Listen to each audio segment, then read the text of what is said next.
बिस्मिल्लाहिर्रहमानिर्रहीम। अस्सलाम वालेकुम नाज़रीन, आप यूट्यूब चैनल देख रहे हैं। मैं इमरान खान हूँ। सबसे पहले कश्मीर की बात करते हैं। कश्मीर में बहुत बड़ी तादाद में लोग मुजफ्फराबाद की तरफ बढ़ते चले जा रहे हैं। जैसा कि मैंने आपको अपने पिछले व्लॉग में सुबह के वक्त बताया था कि आज हज़ारों कदम लाखों कदम मुजफ्फराबाद की तरफ बढ़ेंगे। तो मुजफ्फराबाद के जो मनाजिर थे वो हैरान कुन थे। जिस तरह लोग निकले और यूनिवर्सिटी ग्राउंड की तरफ जाकर जमा हो गए, ये किसी सूरत भी एक छोटा इज्तिमा नहीं है। इस तरह की बड़ी पॉलिटिकल एक्टिविटी इससे पहले तारीख में कभी आज़ाद कश्मीर में नहीं देखी गई। बहुत बड़े पैमाने पर लोग निकले हैं और वो सारे मुजफ्फराबाद की तरफ बढ़ते जा रहे हैं। ना सिर्फ मुजफ्फराबाद के अंदर से बहुत बड़ी तादाद में लोग निकले, बल्कि रावलाकोट में, बाग में, मीरपुर डिवीज़न में, पुंछ डिवीज़न में, ये हर जगह से लोग निकलते हुए अब बढ़ते जा रहे हैं मुजफ्फराबाद की जानिब। 200-200, 300-300 जो कूस्टर्स हैं उनके काफिले देखे जा रहे हैं कि वो बढ़ रही हैं और वो आगे की तरफ बढ़ती जा रही हैं और वो सीधा मुजफ्फराबाद की तरफ जा रहे हैं लोग। अब रुकावटें भी उस तरह से नहीं है जिस तरह पिछले 3-4 दिन लड़ाई लगी रही। अब ये हुआ क्या, मैं थोड़ा सा आपको बैकग्राउंड बता देता हूँ। एक तो जो लोग शहीद हो गए उनके लिए बड़ी ताज़ियत और उस गम के अंदर हम भी शामिल हैं। मैं खुद, मेरा ताल्लुक मकबूजा कश्मीर से है, तो मैं समझता हूँ कि मकबूजा कश्मीर में कितनी तकलीफ़ें हम लोगों ने उठाई, हमारी फैमिलीज़ के साथ क्या कुछ हुआ। बड़ा जुल्म, जबर और फस्तायत की एक दास्तान वहाँ रकम की गई मकबूजा कश्मीर में भारत की जानिब से। अब आज़ाद कश्मीर में जो लोग शहीद हुए हैं, हम उनके दुख को समझ सकते हैं और बड़ी तकलीफ़ है इस बात की। अल्लाह रब्बुल इज़्ज़त सबको सब्र अता फरमाए। और जो पुलिस वाले शहीद हुए, ये एक खेल खेला गया। जो मकामी सहाफ़ी और जो मकामी लोग हैं वो ये बता रहे हैं, बल्कि अहमद फरहाद साहब ने मुझे बहुत पहले ही बता दिया था कि कश्मीर पुलिस का खून बहाकर कोशिश की जाएगी कि एक नया ड्रामा क्रिएट किया जाए 9 मई तर्ज का। और उस ड्रामे की बुनियाद के ऊपर, क्योंकि देखें ना, कश्मीर में फौज के ऊपर अटैक का ड्रामा नहीं किया जा सकता।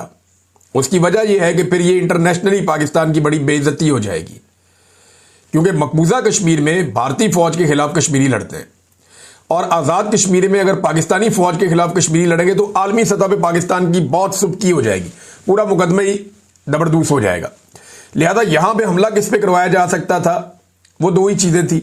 या तो पॉलिटिशियंस मार दिए जाते कुछ, या फिर जो सबसे आसान है, पुलिस वाले बेचारे मासूम लोग हैं, वो नौकरी कर रहे हैं अपने बच्चों का पेट पालने के लिए, उनको या तो निशाना बना दिया जाता, कुर्बानी का बकरा, और उन्हें कुर्बानी का बकरा बनाया भी गया।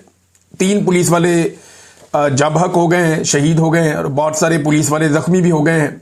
जो मुजाहिरीन हैं उनकी बहुत बड़ी तादाद, सैकड़ों में बताई जाती है, वो भी जख्मी हुए, जबकि मुजाहिरीन शहीद भी हुए और नमाज जनाजा पढ़ाई गई। तो बहुत बड़े पैमाने पर हज़ारों की तादाद में लोग आए और उन्होंने नमाज जनाजा पढ़ी है। तो लोगों ने खौफ के बुत तोड़ दिए। कश्मीर में वैसे भी खौफ इतना था नहीं, लोगों में बड़ी यकजहती है, वो अपना हक लेना जानते हैं। ऐसा ही गिलगित बल्तिस्तान में भी है। अब गिलगित बल्तिस्तान के लोग बड़े लंबे अरसे से एहतजाज कर रहे हैं, उन्होंने अपने मुतालबात रखे हुए हैं, लेकिन मिलिट्री एस्टेब्लिशमेंट वहां पर आहिस्ता आहिस्ता चीज़ों पर कब्जा करती जा रही है। जैसा कि उनकी मादनियात या जैसा कि उनकी हुकूमत, जहां पे अवामी मुंतखब नुमाइंदे की हुकूमत को गिराकर अपनी कठपुतली हुकूमत मिलिट्री एस्टेब्लिशमेंट ने वहां पे बनाई। जैसा कि उनके खूबसूरत मकामात, जहां पे मिलिट्री एस्टेब्लिशमेंट अपने होटल्स और सयाती मकामात वगैरह तामीर कर रही है और वहां से पैसा वैसा ये बनाएंगे, तो अब वहां के लोग भी बहुत भरे हुए हैं। जिस दिन वो इकट्ठे होंगे तो वो भी ऐसी मुसीबत डाल देंगे। बहरहाल आज़ाद कश्मीर में एक रिपोर्ट आई इंटेलिजेंस के पास और उन्होंने बताया कि इन लोगों को ताकत के बलबूते पर रोकना मुश्किल है, क्योंकि लाशें गिरती हैं, उसके बावजूद ये मुकाम नहीं छोड़ते। ये वो लाश को वहां से मुंतकिल करते हैं, जख्मी को वहां से उठा के अस्पताल में पहुंचाते हैं और कश्मीरी वहां से जाते नहीं है, बल्कि आगे बढ़ते हैं और वापस रिटेलिएट करते हैं। ये बड़ी अजीबोगरीब सूरत हाल थी। पहले एस्टेब्लिशमेंट ने सोचा डंडे मारेंगे, गोली चलाएंगे, आंसू गैस की शेलिंग करेंगे, इस तरह की हरकतें करेंगे, सादा कपड़ों में लोगों से गोलियां चलवाएंगे। कुछ जगहों पर मुबैना तौर पर मुस्लिम कॉन्फ्रेंस के लोगों ने गोलियां चलाई, कुछ जगह पे सिक्योरिटी फोर्सेस ने चलाई। शेलिंग करेंगे तो ये लोग भाग जाएंगे, गिरफ्तारियां करेंगे तो ये लोग भाग जाएंगे, लेकिन वो नहीं भागे। इन्होंने बदतरीन टॉर्चर करके देख लिया, लेकिन कश्मीरी भागे नहीं, कश्मीरी डट गए। अब इंटेलिजेंस की जो रिपोर्टें इकट्ठी हुई, उन्होंने ये बताया कि अगर ये लोग इकट्ठे होकर पहुंच गए मुजफ्फराबाद तो वो हो जाएगा जिसका कोई तसव्वुर भी नहीं कर सकता। ये लोग बाकायदा अवाम इक्तदार पे कब्जा कर लेगी और जो हमारी कठपुतली हुकूमत है उसको गिरा के ये अपनी अवामी हुकूमत वाकई कायम कर सकते हैं। इनकी ये कैपेसिटी है। लिहाजा ताकत के इस्तेमाल के ऊपर बहुत सारे लोगों ने कहा होश के नाखून ले। हुकूमत के अंदर बैठे हुए कुछ लोगों ने कहा और उन्होंने बताया शहबाज शरीफ को भी, पूरे निज़ाम को कि यार होश करो, ये जो कश्मीर में आप तजर्बा करने जा रहे हैं वहां पे कामयाब नहीं होगा। उसका हुदूद अरबई अलग है, उसके रास्ते अलग हैं, वो बंद कर देंगे तो आप कश्मीर के अंदर कुछ भी नहीं कर सकेंगे। आज 5वां दिन है, कश्मीर मुकम्मल तौर पे बंद है, कोई काम धंधा वहां पे नहीं हो रहा, और इसके लिए रिस्पॉन्सिबल जो है वो जाली हुकूमत है जो वहां बनाई गई है। बहरहाल उन्हें यह बताया गया कि लोग वहां पे इक्तदार को गिरा देंगे और ताकत के जोर पे गिरा देंगे। अच्छा, इससे इंपैक्ट क्या आना था? अगर कश्मीर में लोग अवामी ताकत से वहां की जाली हुकूमत का इक्तदार छीन लेते हैं और इक्तदार गिरा देते हैं, तो फिर जो पाकिस्तान में लोग मौजूद हैं उन्हें हौसला मिलेगा कि अगर कश्मीरी ये कर सकते हैं, यानी वो वेव जो श्रीलंका से चली, बांग्लादेश गई, यहां पे नेपाल पहुंच गई, वो वेव फिर पाकिस्तान भी आ गई ना कश्मीर, और आज़ाद कश्मीर से होती हुई वो वेव पाकिस्तान के अंदर दाखिल हो जाएगी। और पाकिस्तान में भी जो जाली रजीम है, जहां पे एक टिकटॉकर को बैठाया हुआ है पंजाब में, सिंध के अंदर एक जाली हुकूमत बनाई हुई है, बलूचिस्तान के अंदर तो हमेशा से जाली हुकूमत ही होती थी, एक और जाली हुकूमत बनाई हुई है, एस्टेब्लिशमेंट के टाउट लाके बिठाए हुए हैं, और इस्लामाबाद में तारीख का सबसे बड़ा टाउट वो लाकर वजीर आजम बना दिया गया है। तो जो ये सारी गेम खेली गई है ये उलट जाएगी अगर कश्मीर के अंदर लोगों ने ताकत के बलबूते पे अपनी बात मनवा ली तो। लिहाजा आओ बैठो, मुज़ाकरात करते हैं, कोई रास्ता निकालते हैं।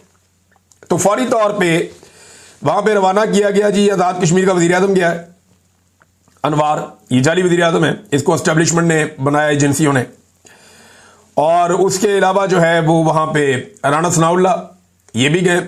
अब राणा सनाउल्ला एक दिन पहले, और ये वो लोग हैं मुज़ाकरात जो कर रहे हैं जो एक दिन पहले तक ये कह रहे थे कि ये जो अवामी एक्शन कमेटी है ये भारतीय एजेंडा कह रहे थे कि टो कर रही है, और इन पर इल्जामात लगाए जा रहे थे कि ना सिर्फ ये भारतीय एजेंडा टो कर रहे हैं बल्कि ये उनके एजेंडा ये कहा जा रहा था। अंदाजा करें आप।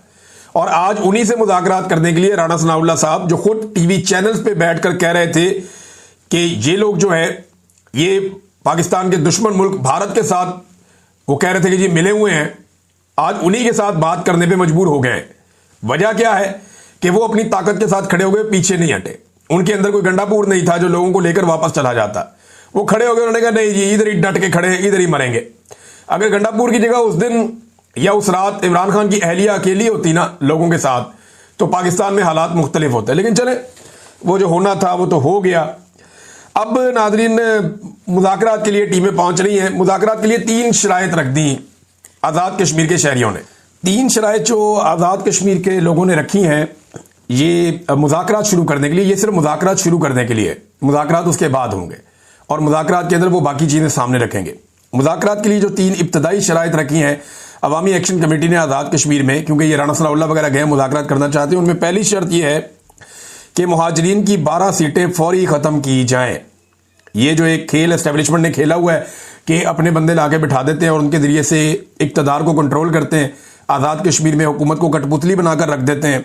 वो कह रहे हैं जी कि एक तो महाजिरीन की 12 नशस्तें फौरी तौर पे ख़त्म की जाए। नंबर 2, 8 दिसंबर के मुआहदे पर अमल दरामद का नोटिफिकेशन जारी किया जाए। यानी पहले जो वादे किए थे वो सारे वादे पूरे किए जाए जो 8 दिसंबर को आप लोगों ने वादे किए थे कौम के साथ वहां पे, और ये तय किया था कि ये चीज़ें फौरी तौर पे की जाएंगी, वो नहीं की गई, उनका नोटिफिकेशन जारी किया जाए।